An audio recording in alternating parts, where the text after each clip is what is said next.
I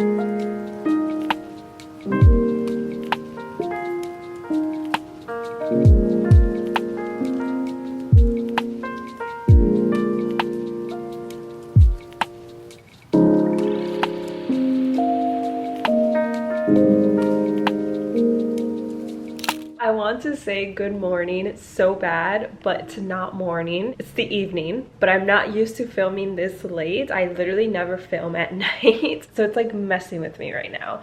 But it is currently 5:53. I've been waiting for it to get dark outside to start filming this video because, as you guys saw from the title, I will be reading a horror book tonight while I'm home alone. This is definitely not a good idea because I'm the type of person that gets scared quite easily. I love horror movies and I really enjoy reading horror books, but I never do it when I'm home alone because, again, I end up getting really scared. But tonight, since I'm home alone for a few hours, I thought it would be fun to attempt to read a horror book. I don't know why I thought it would be fun, but here we are. Let's see how it goes. This is the book that I'll be reading tonight, Home Before Dark by Riley Sager. Something fresh shot through with shocks of real horror, according to the New York Times book review. So I'm assuming this is actually going to be spooky. So many of you guys have actually recommended books from this author. This is my first book from Riley. I've never read anything from him in the past, but I've heard so many great things. So I am excited to start this book. I'm just a little nervous since, again, I'm home alone reading a horror book. If you're unfamiliar with this book, it goes, 25 years ago, Maggie Holt and her parents moved into Bainbury Hall, a rambling Victorian estate in the Vermont woods. 3 weeks later, they fled in the dead of night. An ordeal her father later recounted in a nonfiction book titled House of Horrors, which quickly became a worldwide phenomenon, rivaling the Amityville Horror in popularity and skepticism. When Maggie inherits Bainbury Hall after her father's death, she returns to renovate the place to prepare it for sale. But her homecoming is anything but warm. People from the past, chronicled in House of Horrors, lurk in the shadows, and locals aren't thrilled that their small town has been infamous thanks to Maggie's father. Even more unnerving is Bainbury Hall itself, a place filled with relics from another era that hint at a history of dark deeds. Honestly, this sounds like it's going to be such a good book, and I actually know everything there is to know about the Amityville house. Like, when I tell you I am a horror fan, I'm truly a fan, even though I spook easily. But the fact that this book takes inspiration from the Amityville house makes me even more excited to read it because I feel like it's going to do its job of scaring me. Isn't that weird how some of us actually enjoy getting scared? Like, why is that? But my goal is to read this entire book tonight and hopefully not get too scared because my husband is not coming home till very late in the nighttime. I don't know how this is going to go. Also, I tend to fall asleep really early, but I'm going to try to stay awake as late as possible to finish. Let's start reading. And yes, my Christmas tree is still on. It's technically still December, so can't judge. Right, these taste so good. I know they're horrible for you, but I have been loving anything that's sour, and these have become my jam. Home Before Dark. Every house has a story to tell and a secret to share. Right away, I'm noticing that this is actually going to be a book within a book. The House of Horrors, a true story by Ewan Holt. I hope I'm pronouncing his first name correctly. That is the book that Maggie's father wrote after they fled Bainbury Hall. So I'm assuming this is actually going to be a book within a book, which makes me even more excited to read it because I'm interested to see how Riley actually executes that. Let's keep on reading.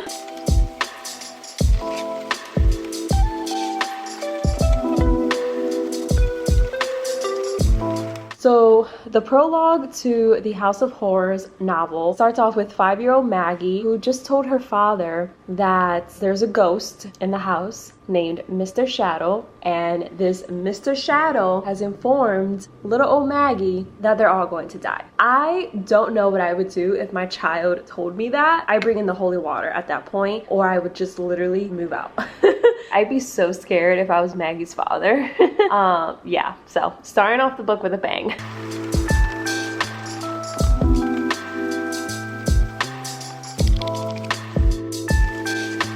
The layout about this book is actually really interesting because, as I mentioned, it literally is a book within a book. Feels like I'm reading two different books at the same time, but both of them connect. So I'm getting 30-year-old, I think she's 30-year-old Maggie's POV in the present time, but then I'm also reading her father's book, House of Horrors, from his point of view. I'm getting both sides of their story. Maggie clearly doesn't believe what her father wrote is true, and her father obviously believed that Baneberry was haunted. So I don't know, it's very interesting because I don't think I've ever read a book like this in this format before. So I feel like I'm going to fly through this book as long as it continues to be interesting. We shall see. Maggie just arrived to Baneberry Hall despite her dad's last wish that she never step foot into that house again. But now that she's inherited the house from her father, she wants to spend the summer renovating it so she can sell it. She actually doesn't remember anything that happened while they lived in this house. So she's not afraid of ghosts. She's not afraid of Baneberry being haunted. She actually doesn't believe her dad's book at all. She thinks her dad made everything up in that book just to profit from it. Her goal is to find out what really happened while they lived there. They only lived in the house for 22 days, so not long at all before they fled. My guess is that she's opening up a can of worms that she's not quite ready for. So I don't know. Let's see how that goes. Here's what I don't understand. If Maggie's father didn't want her to step foot inside Baneberry Hall ever again, why would he leave the house to her in his will? He could have easily sold the house and she would have never inherited Baneberry Hall. So I'm kind of confused as to why he would warn her and make her promise that she never would step foot into the house again, but he left her the house. Like, what did he think was going to happen? That doesn't really make any sense. I'm sure he has a reason. I just don't know the reason quite yet, but I'm curious to find out why he refused to sell the house and he's kept it for 25 years, even though they never lived in the house again after they fled in the middle of the night.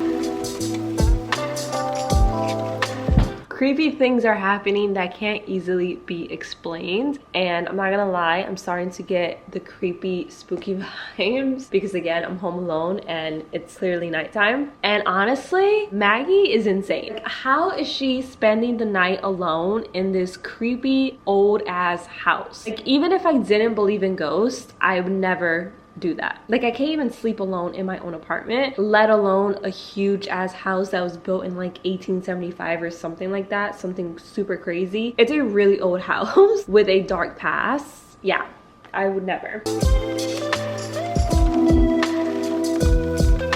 Guys, something just happened in the book that changes everything. And what just happened does not reflect well on Maggie's dad. Wow. I legit was not expecting that at all. Oh my god. I'm finding out more about what happened to Maggie and her family while they lived in the house when she was 5 years old. Obviously from her dad's POV, but there's so many things that are happening that can't be explained that are so weird and so creepy that I'm shocked that the family lasted 22 days living in that house. I honestly would have bolted out the front door after like the first 2 days of living in that house because so many weird things keep happening that can't even be explained. I'm shocked that they lasted that long, but I'm still trying to figure out if what the father wrote is true and if it actually happened or if he just made everything up. So I'm kind of in the same boat as Maggie, trying to figure out what's true and what's not true.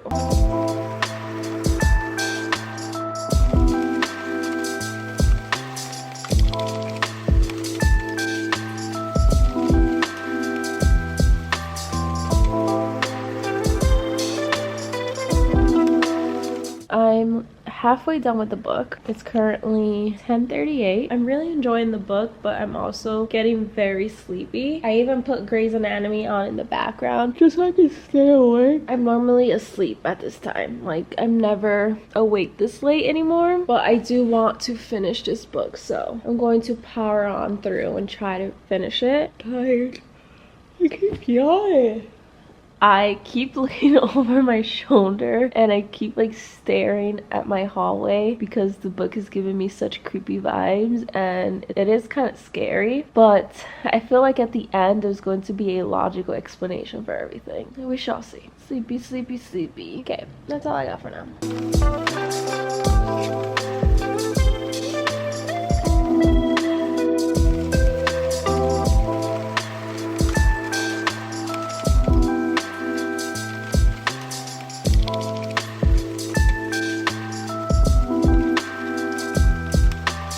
I'm so tired.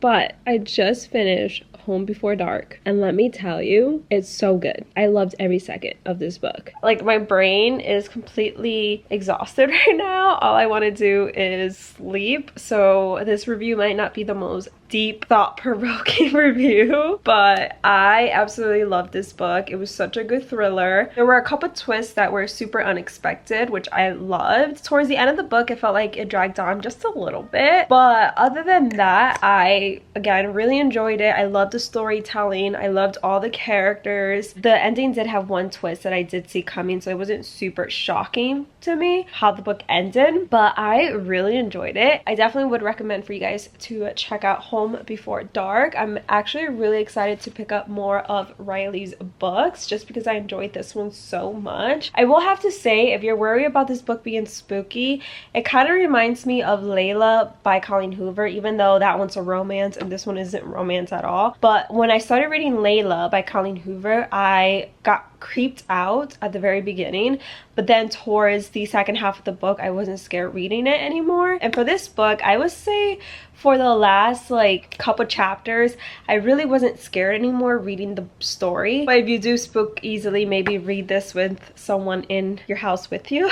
For the majority of the book, I honestly was getting creepy vibes and I kept looking over my shoulder and looking at my long ass hallway that's in my apartment just because I kept getting like creeped out. But I really enjoyed this book. Again, recommend it. I think I give it a 4 out of 5 stars. Definitely one of the best books that I've read this year. That, my friends, is all I have for this video. I'm going to go to sleep. I am sure that I'm going to knock out as soon as my head touches my pillow. If you enjoyed this video, please give it a big thumbs up. Don't forget to subscribe. I would love to have you a part of my channel, and I'll see you guys in the next one. Bye, guys.